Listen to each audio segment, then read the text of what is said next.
过头来讲说这个打鼾的话哦，严重打鼾的话，在医学上有什么手术或药物可以来治疗吗？目前的话，打鼾的话，手术的治疗就是主要针对所谓它阻塞的部位，刚刚提到的那些去做治疗。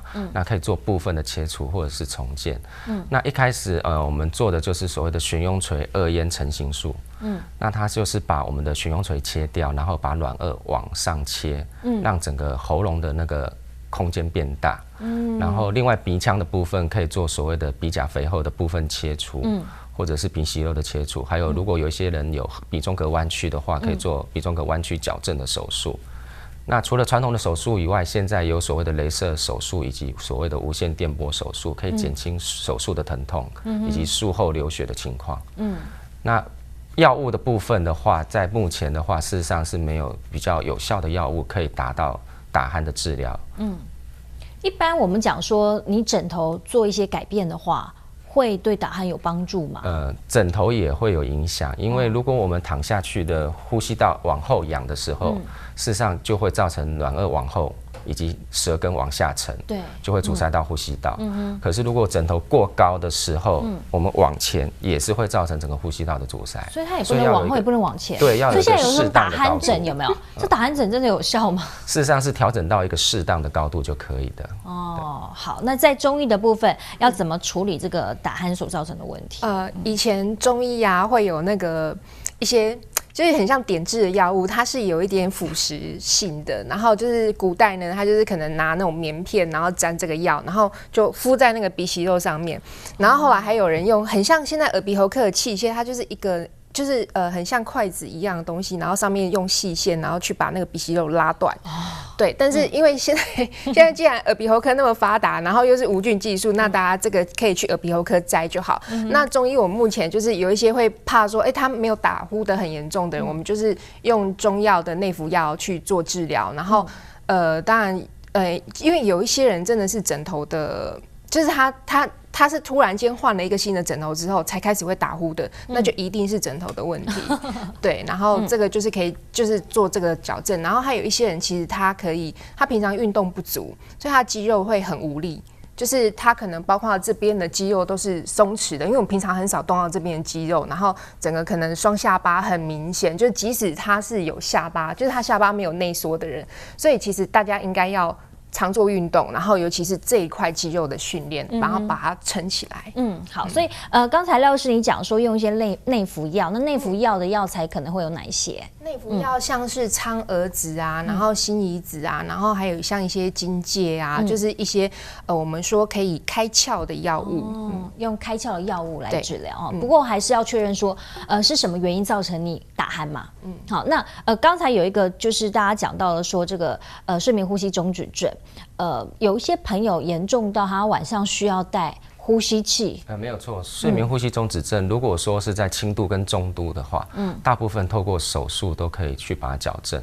有时候是，比如说是只有鼻腔的问题，我们就矫正鼻腔；如果有时候是鼻腔加上喉咙的问题，那可能两个部分都一起矫正。那在重度的所谓的睡眠呼吸中止症的话，很多人光靠手术大概都只能改善到5-6成。可能没办法完全改善，这时候就需要所谓的这种鼻腔的连续正压呼吸辅助器。那它是带一个像是一个呼吸器、氧气罩的东西，戴在我们的鼻子跟喉咙，然后在睡眠的时候戴着。那所以他整个睡眠时间都要戴？没有错，要一直戴着。对，所以大部分的病人在刚开始会有一点排斥，因为在戴起来之后，他会觉得我睡觉都已经不好睡了，你还要我戴着呼吸器睡觉，我怎么睡？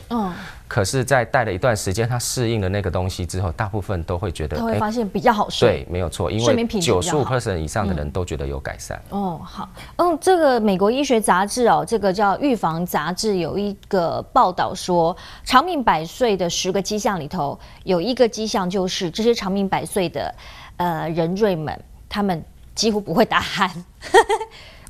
所以睡觉不打鼾，表示说他是健康状况比较好。可以这么来类比吗？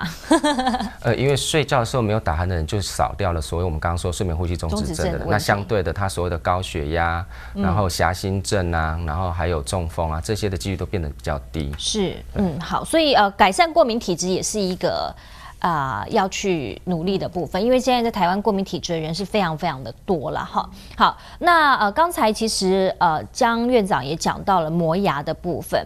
那磨牙如果一直磨，你都没有去注意的话，最终最糟的状况会变成怎么样啊 ？OK，基本上来讲哦，我们当你发现你会有夜间磨牙的时候，那我们要先寻求牙医师的治疗。当然第一步你可能要参考其他的医师，先去找出来，就是说会影响你睡眠品质的问题。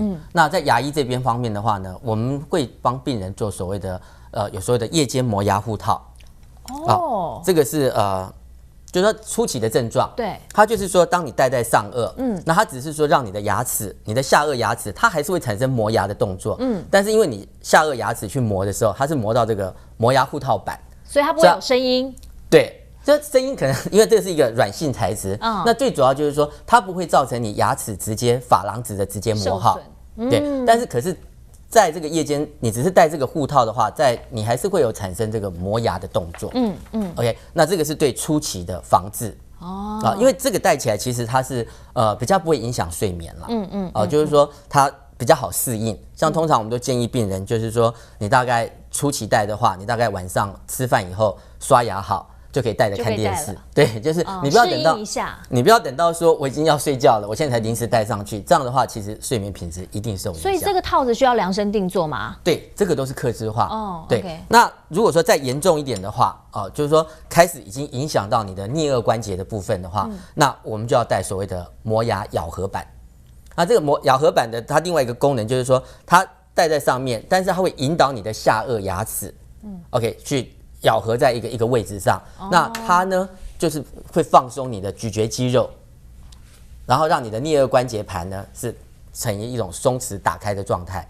那这样的话，它就是不会影响到你的颞颌关节的病变。是，对。但是这个戴起来呢就更不舒服。